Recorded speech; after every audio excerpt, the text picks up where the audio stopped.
Pode. Aí. Pode falar. Vamos lá. Olá, pessoal. Sou Arnaldo Lichtenstein e vamos tentar discutir nos próximos minutos, na próxima hora, um assunto muito árduo para qualquer médico, inclusive para médicos clínicos, que são as vasculites sistêmicas. Quando a gente começa a falar, eu queria compartilhar com vocês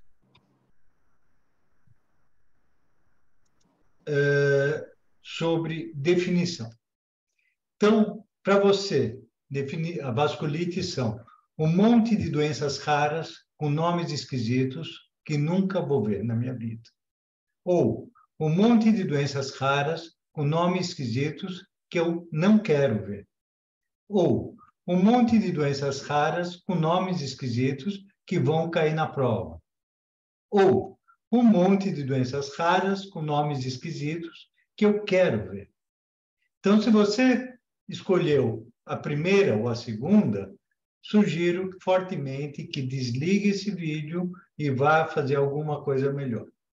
Se você escolheu a letra C, sugiro que você também desligue esse vídeo e vá assistir quando você estiver mais inspirado. Agora, se você escolheu a D, bem-vindos e vamos tentar dissecar um pouquinho esse assunto. Vasculites, como tudo na vida, se você não sabe o que pesquisar, você nunca vai saber que encontrou uma.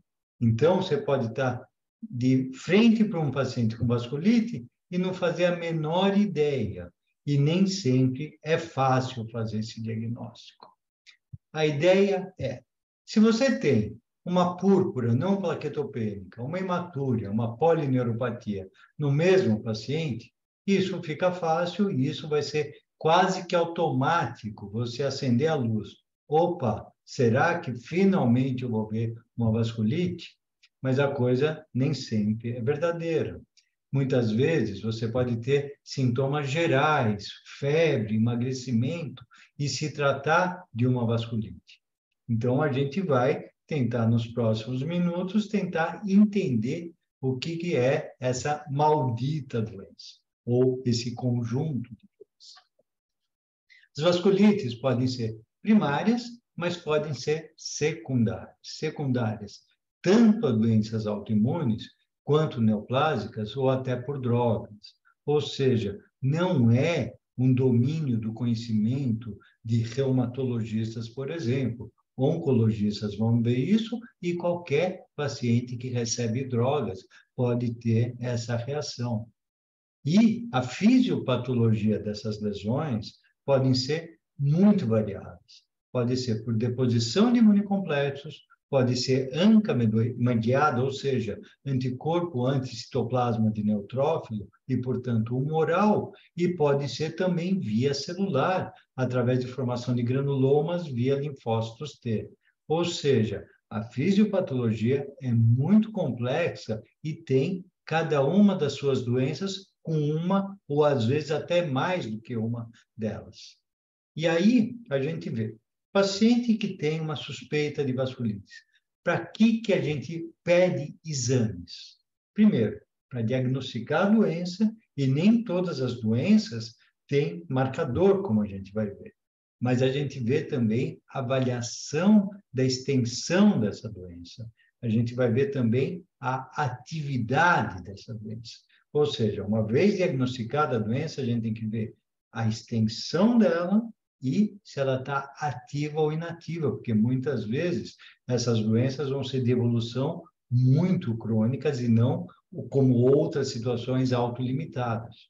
E os exames básicos que a gente pede para essas doenças são hemogramas, marcadores inflamatórios, função renal, um sedimento urinário, o anticorpo anticitoplasma de neutrófilo, que pode ser o P ou o C, né? A mieloperoxidase ou a proteinase.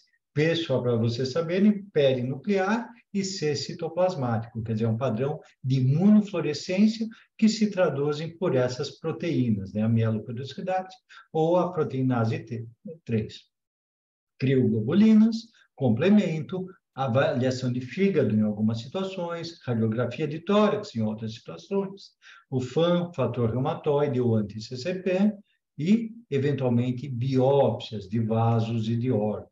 Líquor em situação muito específica que a gente vai ver mais tarde.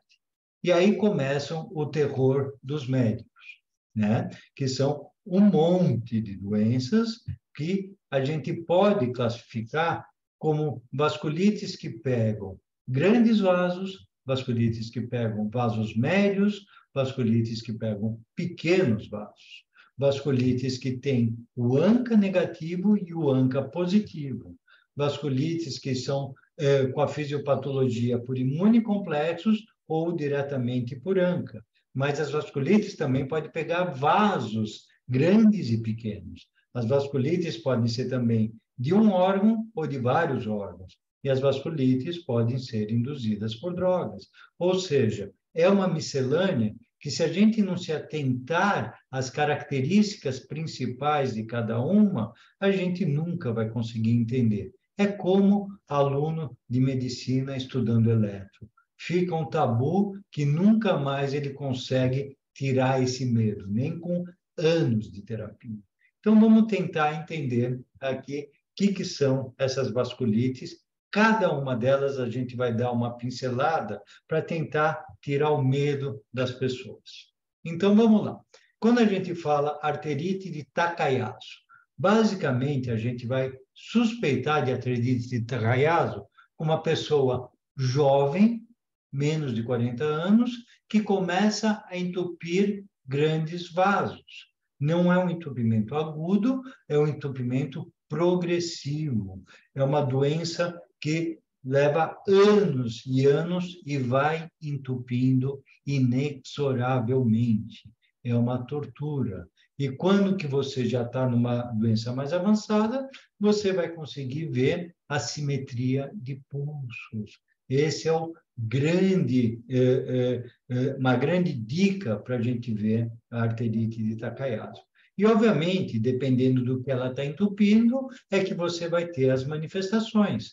Se entupiu a aorta, se entupiu carótidas, se entupiu artérias mesentéricas, você vai ter tanto o acidente vascular cerebral, encefálico, a dor abdominal com claudicação intestinal, mialgias, artrites como um todo. Ou seja, essa doença pode se manifestar de maneira indolente, com uma perda de peso, por exemplo, você não está absorvendo por causa da claudicação intestinal, mas você pode, num exame clínico de rotina, num paciente com poucos sintomas ou sintomas vagos, ver uma hipertensão, você mede no outro membro e não palpa pulso. E aí que acende a grande luz para você ver e fazer o diagnóstico dessa doença. E o que a gente vai fazer para diagnosticar é uma ressonância de vasos, muito mais do que uma arteriografia convencional, porque eu vou ver detalhes desses vasos.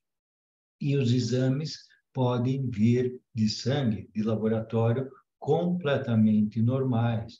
VHS, PCR, normais, não vão afastar o diagnóstico. Outro grande grupo de doenças de vasculites de grandes vasos é a arterite temporal. Arterite temporal, essa é a grande imagem, mas não é assim que se apresenta a maioria das vezes. São pessoas, ao contrário do Takayasu, mais velhos, né? É a arterite mais frequente da faixa etária de idosos. E qual que é a grande importância disso? Que o paciente pode vir com uma cefaleia, com sintomas inespecíficos, mas ela é uma urgência a partir do momento que você diagnostica. Por quê?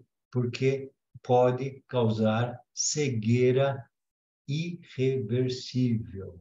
Essa é uma das poucas vasculites que eu tenho que correr para tratar, mesmo antes dos grandes diagnósticos feitos, que a gente vai ver que é a biópsia.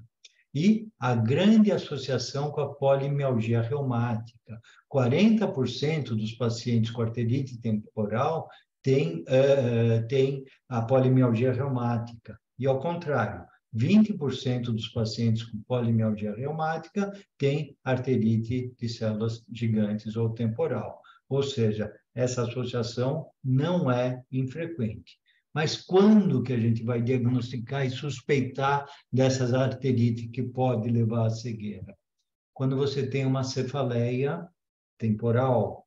Poxa, mas é tão frequente que eu não vou suspeitar disso em pacientes com cefaleia, por exemplo, de estresse, cefaleia ou uma enxaqueca. Mas se essa pessoa tem essa dor de cabeça, começa a ter claudicação de mandíbula para comer, começa a doer por causa justamente da irrigação dessa região da mesma que a artéria facial. Quando você começa a ter isso, quando você palpa a artéria e tem dor ou está espessada, primeira coisa a fazer, pede de urgência um VHS, exame antigo, que está estourado, geralmente acima de 100. O PCR também acompanha isso. E feita essa suspeita, ataque com corticoide 1 por quilo ou até pulsoterapia. Nós não vamos falar de outros tratamentos de nenhuma vasculite, só esse porque é uma urgência, se ele pode ficar para o dia seguinte cego de maneira irreversível. A biópsia vai fazer o diagnóstico definitivo dessa doença. Agora vamos diminuindo vasos médios, poliarterite nodosa. O que é importante na poliarterite nodosa? É que essa já começa, à medida que os vasos diminuem acometidos, eu vou ter mais neuropatia periférica. Então, neuropatia periférica, improvável no Takayasu, na arterite temporal. Mas quando você vai diminuindo, mais provável de fazer o diagnóstico tendo polineuropatia periférica. O importante da poliarterite nodosa é uma das vasculites que não pega vasos pequenos, pegam vasos médios e não causam, geralmente por isso, a glomerulite, né? Porque é muita associação de vasos pequenos com glomerulite. Essa é vasos médios. E, além do que, ela é uma vasculite ANCA negativa.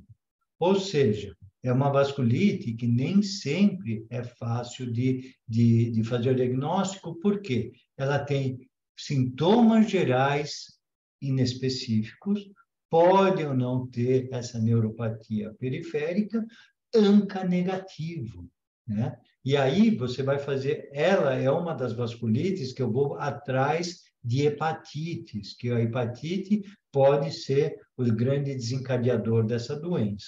E aí o diagnóstico é vasos biopsiados médios. Se eu fizer uma arteriografia antes, eu vou ver aquele padrão de contas de rosário, de colar de pérola, com dilatação e estenose de vasos médios. E aí eu vou checar outros órgãos acometidos, né? Fazer também as sorologias virais e lembrar que o ANCA é negativo. Outra vasculite de vasos médios, mas aí pega mais crianças, né? Crianças pequenas, que é a arterite de Kawasaki, desculpa. De Kawasaki, aí nós vamos ver, olha como pode ser traiçoeira essa vasculite. Ela pega crianças pequenas que têm um rash cutâneo, que pode ter conjuntivite, que pode ter febre, que pode ter uma glossite, língua em framboesa ou em morango, com lesões labiais e edema de mãos e pés. Ou seja, um monte de doenças exantemáticas virais, que são autolimitadas. O que chama a atenção é que demora mais que 5 dias. Esse é o alerta. Por quê? Porque doenças exantemáticas vão curar sozinhas. e essa Kawasaki pode dar a sua grande complicação, que são aneurismas de coronárias e, portanto, ter problemas sérios, inclusive infarto e morte. Ou seja, se a gente não prestar atenção que isso pode ser uma vasculite, a gente vai deixar passar essa doença supostamente exantemática. Então, o sinal de alerta é mais que 5 dias, crianças mais que 5 anos. Então, a ideia é pense para você fazer eventualmente o diagnóstico.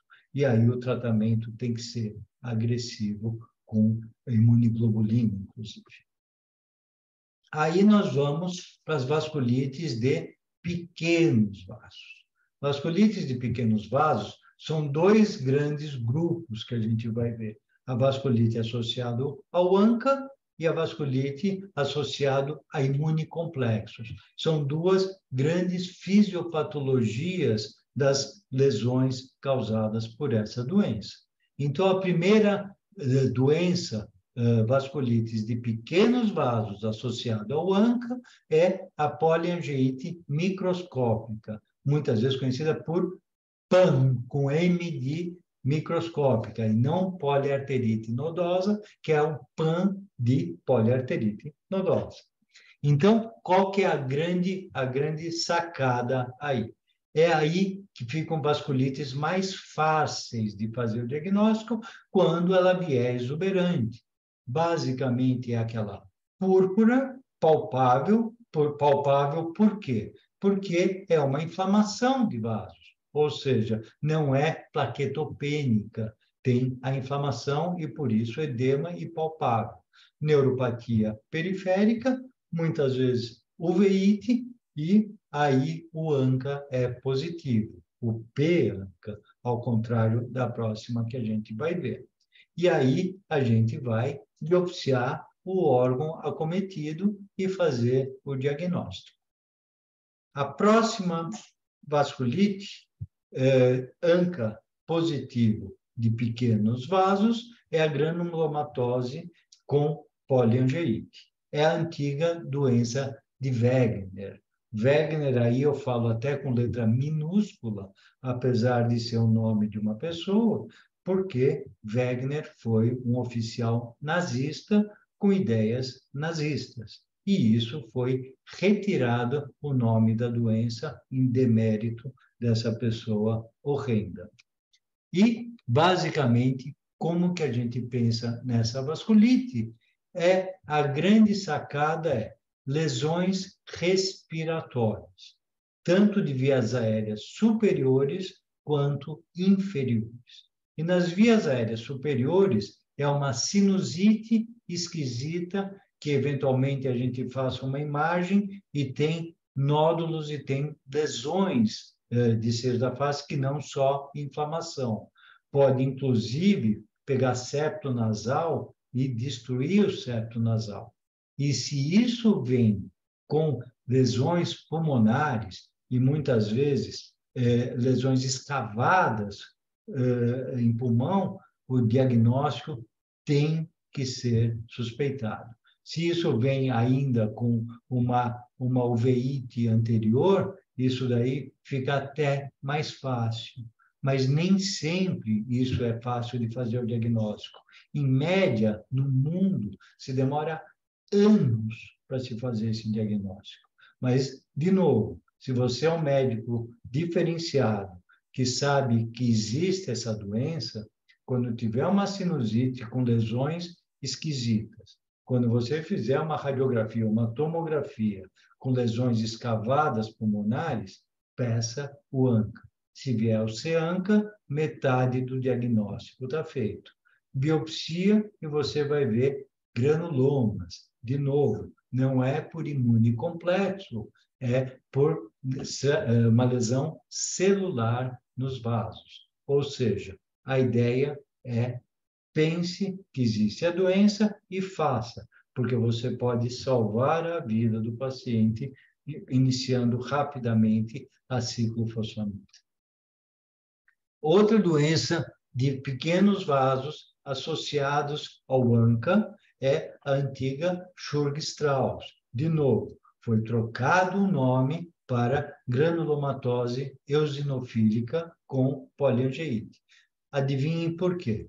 É um granuloma que tem eosinófilo, ou seja, o eosinófilo é o grande vilão dessa doença.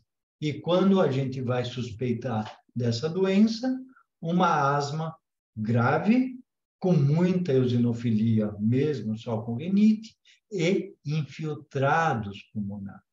Ou seja, não é qualquer asma que você vai fazer isso, mas geralmente em asmas graves que não respondem tão bem ao tratamento inicial ou até crônico, você vai pedir a radiografia, como você vai pedir em qualquer asma, mas aí você vai ver infiltrados esquisitos. E esses esquisitos não é de fungo, né, como muitas vezes pode estar perdurando a asma. E aí, você pensando na doença, você vai pedir o ANCA e vai vir de novo um P-ANCA positivo. Grandes diagnósticos diferenciais, além da asma, é a síndrome hipereosinofílica, que obviamente não tem a vasculite, apesar de a clínica poder ser muito semelhante. E a outra, ANCA positivo, que é a granulomatose, não cursa com asma ou com eosinofilia. Ou seja, se você não pensar nessa vasculite pulmonar, você sempre vai achar que é uma asma diferente, esquisita, com alguma peculiaridade. Continuando, nós estamos na vasculite de pequenos vasos, mas agora a fisiopatologia é por imunocomplexos, e não mais pelo ANCA, ou seja, é uma fisiopatologia diferente que vão dar origem a doenças diferentes. A primeira é aquela que todo residente procura, né? Anticorpos antimembrana basal, de glomérulo e pulmão. Então, é mais uma, como vocês estão vendo, vasculites que dão síndromes pulmões rins, né? O Wegener pode dar, o Churg-Strauss eventualmente pode dar, o Zanca positivo pode dar, mas essa é a clássica. Por quê? Porque são anticorpos diretamente relacionados a essa membrana basal. E, portanto, você vai ter a síndrome rim-pulmão, que podem não vir juntas. E aí que mora a dificuldade. Quer dizer, você pode ter só hemoptise ou você pode ter só hematúria. Se você vir os dois, obviamente fica muito mais fácil. Você biopsia e na imunofluorescência você vai ter, ao contrário de depósitos aleatórios, você vai ter anticorpos direto contra a membrana basal, portanto, um padrão linear dessa imunofluorescência, que pode ser mais ou menos grave, fazendo ou não crescentes nesses glomérulos. Continuando, a doença de pequenos vasos poliimunocomplexos, nós temos a crioglobulinemia, que é a grande vedete aí dos residentes da clínica, porque muitos querem fazer esse diagnóstico. Quando você vê uma lesão dessa, você tem que atentar a uma vasculite, que muitas vezes pode ser necrotizante. E aí a gente tem que lembrar que as crioglobulinas são IgM. IgM, esse é o segredo de entender a doença, que precipitam a 37 graus. Quando você aquece mais, elas podem se dissolver e não precipitar. Então, são doenças, é uma vasculite mediada por imunocomplexo, né? Pequenas, mas eventualmente pode ser médio calibre. E aí começa um pouco de variações um pouco mais específicas. Elas podem ser 3 tipos. Basicamente, e isso vai fazer toda a diferença, porque o tipo 1, que não é o mais frequente, são imunoglobulinas monoclonal. Lembra? IgM é a presença mais importante. E o que é importante do IgM? Porque o IgM, ele é um pentâmero. Ele é muito maior do que a IgG, por exemplo. E o que acontece? Você, quando tem em excesso muito grande na circulação, você começa a dar uma síndrome de hiperviscosidade. E você pode, só por isso, entupir vasos. Não precisa nem estar o vaso inflamado. Então, você vai ter uma doença de hiperviscosidade. Mas a divisão nos tipos é porque podem ser essa IgM monoclonal, como no tipo 1, ou policlonal, monoclonal no tipo 1 e 2 e policlonal no tipo 3. Mas o tipo 1 monoclonal, e por ser monoclonal, está muito relacionado com doenças linfoproliferativas, ou seja, Waldenström, mieloma múltiplo e outras doenças. Ou seja, procurem, na presença de uma vasculite, se não tem a doença linfoproliferativa por trás. Ou seja, ela não é primária necessariamente.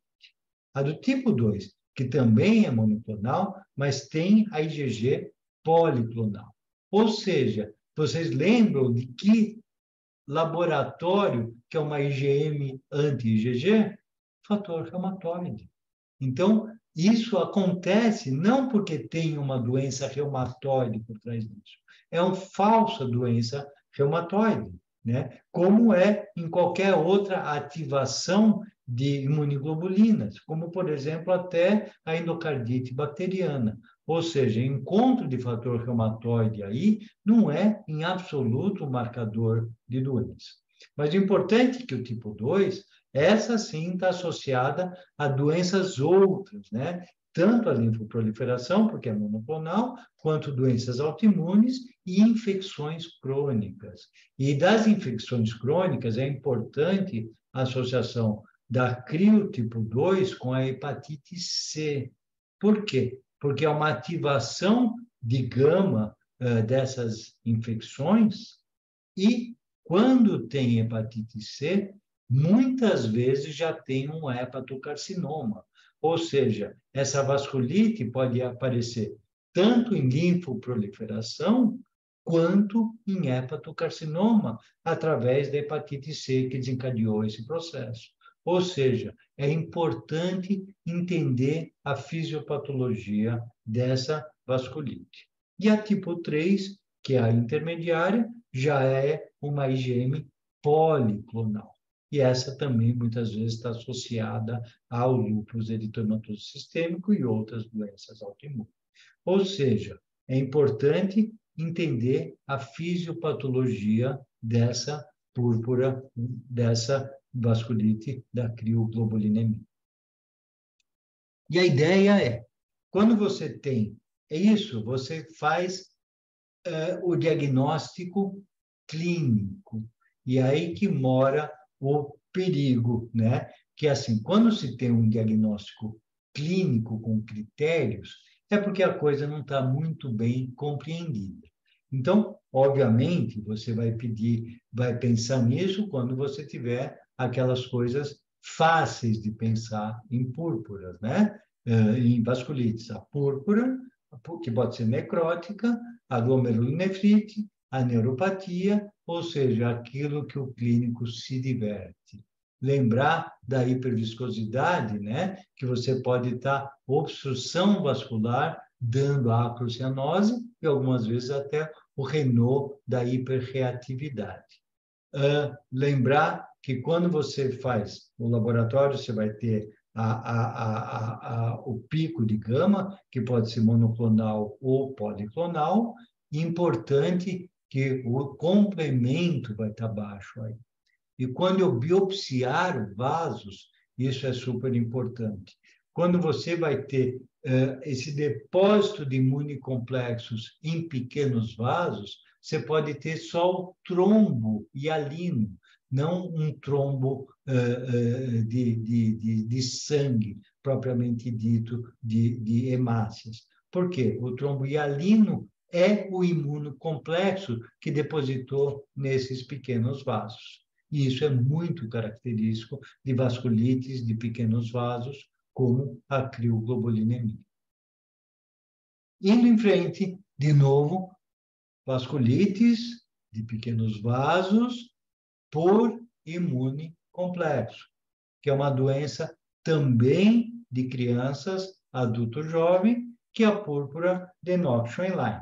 Então, a imagem da púrpura de Knox-Schoenlein é o garotinho com púrpuras que vem com dor abdominal no pronto-socorro, né? Muitas vezes a gente fala em pseudo-abdômen agudo. Na verdade, pode ser um abdômen agudo, isquêmico, né?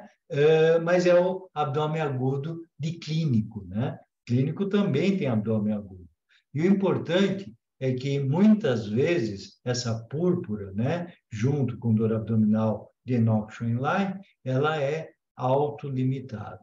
E pode pegar também sedimento, com alteração de glomérulo, né? Então, o diagnóstico diferencial são doenças autoimunes que começam na infância, né?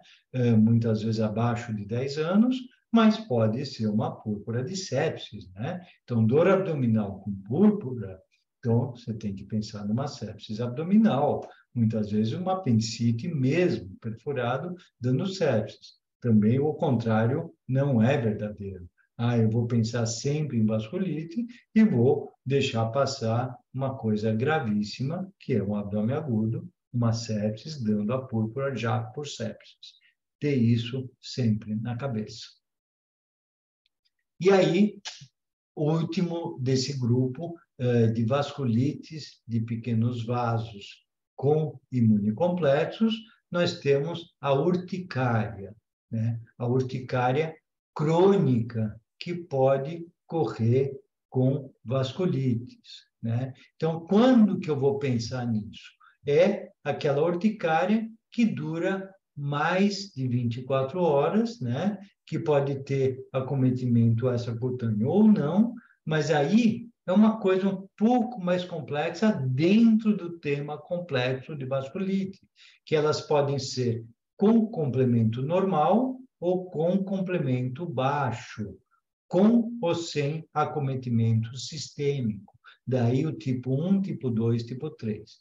Lembrar, não quero me ater muito a isso daqui, mas que quando você tem um complemento baixo, são as porções, as frações iniciais do complemento, o C1 e C4. Então, urticária crônica, recorrente, com complemento C1 baixo, acenda muito a luz, tá? Porque pode ser a vasculite com urticária hipocomplementêmica, que pode dar doença sistêmica, inclusive, tá? Pode dar artrite, dor abdominal, vômitos, diarreia. E lembrar que a urticária crônica, quase 10% pode ser concomitante 10% com vasculite, tá? Então, lembrar dessa associação. E, obviamente, essas urticárias podem estar associadas tanto a remédios como câncer, infecção e doenças do tecido conectivo. Ou seja, o diagnóstico é feito por biópsia, achando aquela vasculite. Como toda doença esquisita, tem critérios diagnósticos, né? Então, uma definição foi aquela que a gente falou, isso a partir de 2012. Quer dizer, a urticária associada à vasculite é uma vasculite por imunocomplexo, de pequenos vasos, como já falamos, mas pode ser até venoso, com urticária, queda de complemento associada a anticorpos contra as fases iniciais do complemento. E aí tem critérios diagnósticos que os residentes adoram. Basicamente, tem que pensar que é uma urticária crônica com complemento baixo, com ou sem sinais sistêmicos. né? Vasculite leucocitoclástica é simplesmente uma vasculite de pequenos vasos, quer dizer, não é patognomônico de nada. Qualquer uma dessas vasculites de pequenos vasos vão se chamar leucocitoclástica. Pode ter artrite, glomerulonefrite, inflamação de olho e aqueles anticorpos contra fases iniciais do complemento. Parecia fácil até agora, né? Que você tem vasculites de grandes, médios e pequenos. Mas só para sacanear a gente tem doenças, eu vou citar só duas, que pode pegar tanto pequenos quanto médios vasos e serem a exceção de tudo que a gente falou até aqui. E eu vou citar duas delas. Uma que a gente vê um pouco mais na clínica e outra que os otorrinos e oftalmos veem mais. A doença de BC fica fácil, é lembrar de doença de BC com úlceras aftas orais de repetição. Óbvio que ninguém vai pensar em BC só por causa disso, né? Mas a ideia é pessoas jovens, ascendência do Mediterrâneo, que tenha úlceras orais e genitais de repetição. Lembrar que BC era um oftalmologista turco, então ele descreveu isso em lesões oculares e não tinha nem aftas onde ele descreveu. E lembrar de duas grandes características do BC, que é a meningite acética, né? Ou seja, pode inflamar a meninge de maneira não infecciosa, e a patergia. Patergia, basicamente, é uma formação inflamatória, muitas vezes com granuloma, quando você tem lesão vascular. E onde a gente vê isso? Eu tive a oportunidade de já ver alguns doentes com isso. Quando você colhe sangue. É um trauma vascular e aí, no dia seguinte, já começa uma inflamação importante. As pessoas pensam que é uma flebite no local de pulsão, mas aí forma-se um granuloma. Então, isso acende a luz para isso. E BC é uma das doenças que podem aumentar o risco de trombose. Então, fiquem atentos a pessoas oriundas do Mediterrâneo com úlceras orais e genitais recorrentes, que tenham, eventualmente, lesões oculares, em homenagem ao ABC que descreveu essa doença. E patergia, essa é uma grande possibilidade. E aí, biopsiar. Mas a outra, que poucos clínicos veem, é a síndrome de Cogan. Cogan, basicamente, não é para o nosso bico, é para o bico dos oftalmos e dos otorrinos, porque são doenças que causam uveites anteriores e perda auditiva em jovens homens brancos. Ou seja, não é uma coisa tão simples perder a audição em pessoas jovens, né? E aí você pode ter, inclusive, associação com doenças sistêmicas, aí, como uma nefrite túbulo-intersticial, e ali, com a associação com uveíte, tem até um nome especial, a síndrome TIMI, né? Doenças de doença inflamatória intestinal e até lúpus. Mas a gente tem que pensar em jovens que perdem subitamente a audição e tenham não episclerite ou uveíte anterior, você tem que pensar nessa síndrome. Obviamente que infecções e tumores têm que fazer parte do diagnóstico diferencial e que são muitas vezes mais frequentes dessa doença que não é tão frequente. O último, penúltimo grupo é a vasculite cutânea, que esse é o grande chamariz, né? Uma vasculite só de um órgão. Fica fácil quando você vê uma lesão assim, pegue plaquetas e as plaquetas estão normais, que isso se trata de uma vasculite, né? E essa vasculite pode ser só na pele ou vasculites sistêmicas e também na pele, que pode ser, eventualmente, até neoplásica. E se lembra que eu falei, vasculite, inflamação, portanto, púrpura palpável. E a biópsia inespecífica, leucocitoclástica. Lembrar que nem sempre tem causa, metade é idiopática, mas pode ter infecção, pode ter drogas, e aí eu lembro e vou mostrar para vocês, principalmente cocaína contaminada, batizada com aquele vermífugo, levamisole, que faz com que ela aumente a produção e a estabilidade da cocaína. Ou seja, é um contaminante da cocaína, mas pode também ser de secundária à linfoproliferação. E essas púrpuras podem doer, podem formar úlceras, né? E isso daqui é importante. Lembrar que quando eu for biopsiar uma lesão assim, a biópsia tem que ser rápida, porque se você tem alguns dias depois da formação disso, você pode fazer um falso negativo e não encontrar mais os depósitos de imunocomplexos ali.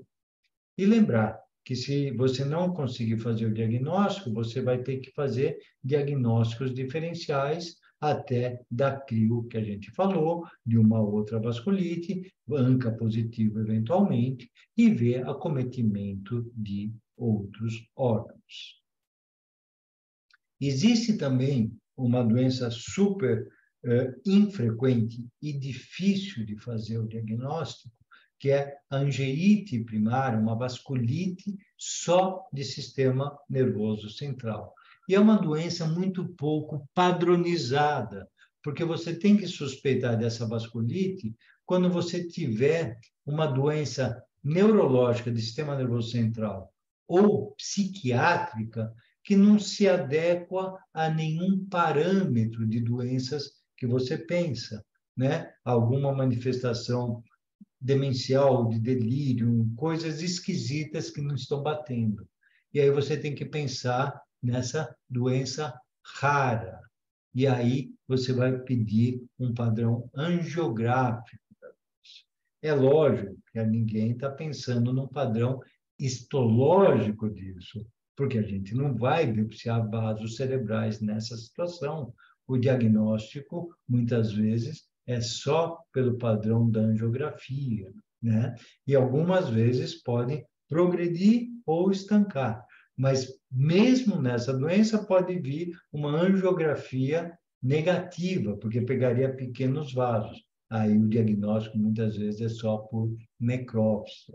Ninguém vai abrir a cabeça de alguém com um quadro neurológico esquisito ou de sistema ou psiquiátrico esquisito. Ou seja, é uma coisa que ainda vai ter muito mais estudos, muito mais marcadores específicos que ainda não foram descritos. E aí, a última categoria para médicos que prescrevem remédios, ou seja, todos nós. Isso foi uma lesão de uma paciente que eu vi semana passada. Ela veio com isso, um dia depois de ter usado cocaína. E as lesões eram muito dolorosas. E aí, a ideia é que eu ainda estou investigando essa paciente. Mas a primeira hipótese foi realmente de uma vasculite induzida por cocaína. E com corticoide e analgésicos, melhorou bastante e estamos em investigação dessa paciente. Mas, ao que tudo indica, isso daqui eventualmente pode vir um ANCA positivo, eventualmente até uma crioglobulinemia, ou seja, são os grandes diagnósticos diferenciais dessa paciente com essas lesões purpúricas, necróticas, muito dolorosas. E é isso que a gente pega no nosso dia a dia, né? O que quer dizer isso? Será que isso é uma reação imediata à droga? Será que isso é mediada por imunocomplexo? Será que isso é mediada via ANCA? Será que tem acometimento sistêmico?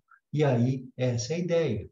Biopsiar precocemente, fazer um ANCA, fazer a CRIO e ver acometimento sistêmico. Mas aí o problema de vasculite desencadeada por droga é que essa droga pode ser ou a ANCA ou a imunocomplexo, como a gente falou, mas ela pode ser aguda, como no caso que a gente falou, mas pode ser muito tempo depois da exposição.